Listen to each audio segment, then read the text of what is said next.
All right, so here is the explanation of how to do the new all cards match preset in Inject 2.0. So we're gonna get to the spectator's phone here in just a moment, but before I show you how you're gonna use your spectator's phone, here are the things that you're gonna do to get ready to perform the new all cards match preset. So first, bring out a deck of cards. If you want to use a regular deck of cards, that's perfectly fine. It's just that you're not going to have the ability to freely shuffle the cards, so you're going to have to use false shuffles, and as you know, there's a lot of wonderful false shuffles out there. My buddy Carl Hein is the master of all these amazing false shuffles. But if you do want to use a stripper deck, I recommend a stripper deck mainly because it does allow you to do one riffle shuffle fairly and show everybody that they're really shuffled, so that then later on you can strip it out. So right now these cards are arranged in the Juan Tamariz Mnemonica stack. If you want to know what the Mnemonica stack is, just go to the Any Card and Any Number manual, or I should say the part of the manual that describes any card at any number, and it shows you, there's a chart at the bottom of the manual that actually shows you what the order of the stack is. Alright, so once the cards are in that stack, you're actually welcome to cut the cards freely at this point, even before you bring the cards out, which is kind of fun because you don't want to bring out the cards in just a traditional stack. You can actually be in any order, any cut, because that's the strength of this, is that the cards can be cut. Alright, so that's the preparation for the deck. Alright, so you can put that in the box and put that away. Then when it comes to inject, okay, so here's my phone, and let's take a look at launching Inject. So here's Inject being launched, and at the top I can see that I've got my all cards match preset. So I'm just going to go ahead and activate that. There it is, and I'm ready to go, and I'll put it in my pocket. Alright, so now I am actually ready to swipe using the clock swipes my phone in my pocket. Okay, so you can either do a clock swipe by going through your clothes, which is what I'm going to be doing, or you can do it by just putting your hand into your pocket. It's totally up to you. Alright, so now you start your performance and you ask to borrow a spectator's phone. So a spectator brings out their phone, you ask them to launch any browser, so they go ahead and they launch a browser, so in this case it's going to be Safari, and you even ask them to go to youtube.com. So the spectator knows that they have really gone to the real youtube.com. Okay, so there it's there. And so now when I take the phone from the spectator, I actually touch the little magnifying glass that's at the top, which means I'm going to do a search for a video, and that's usually how you find videos on YouTube, is you just use the search function. Okay, now in reality, when their phone is facing me, I'm not going to be doing a search. What I am going to be doing is I'm going to be typing into the address bar of Safari. So what I'm typing right now is going to be my Googled URL. You can either use Googled or you can use 11z.co. It's totally up to you. It really doesn't matter.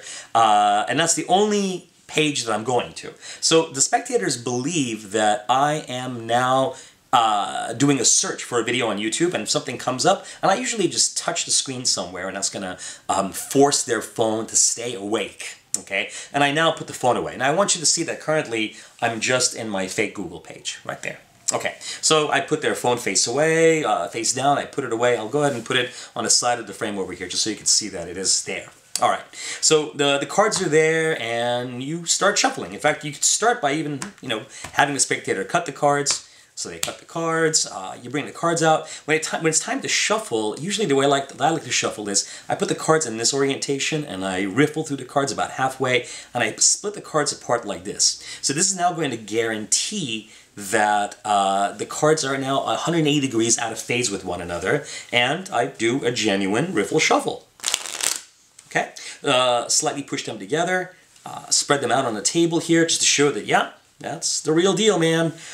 You really did shuffle them. And you, oftentimes I'll ask the spectator actually to push them close together so that they know that they are truly shuffled.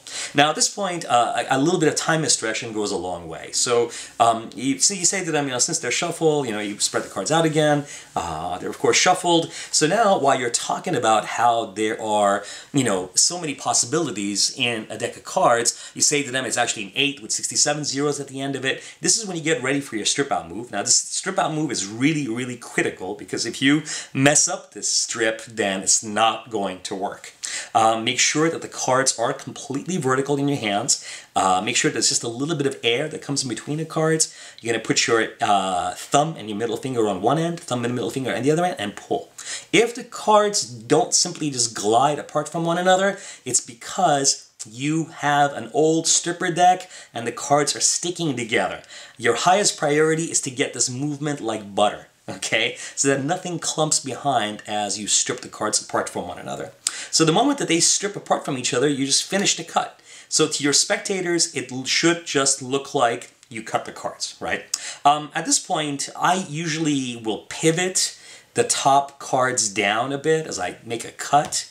And when I leave the cards in front of them, I will ask the spectator now to cut the cards. And so they reach over and they cut the cards, right? And you say that, you know, just because of that cut, the order of the cards now are completely different from the shuffled state they were before. For example, if you look at the bottom card and you highlight what the bottom card is, and you say, why don't you cut the cards again? So they can cut, obviously, any way they want.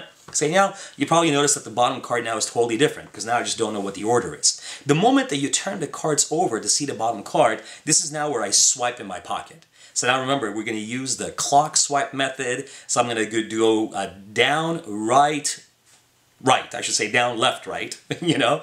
And I could feel that my thumb has already gone through because I felt the vibration. That means that now we are ready for the spectator's phone. So you turn that over. There's a spectator's phone. Let's hit the play button. So as far as I'm concerned, the trick is actually already over.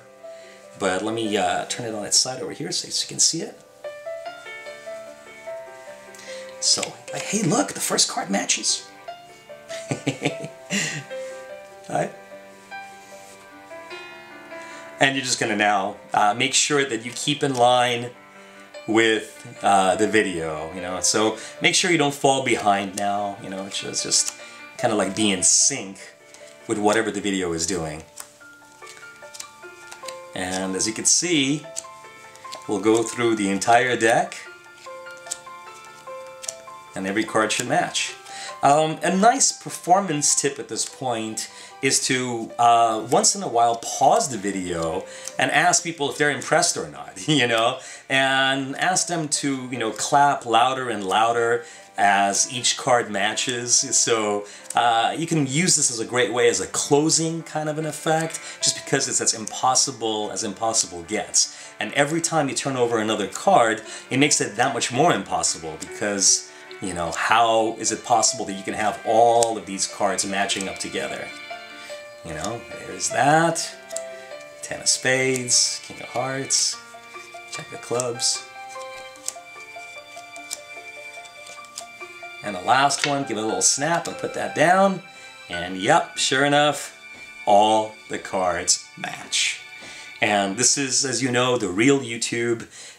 They can inspect this real video as much as they want. There's nothing wrong with it.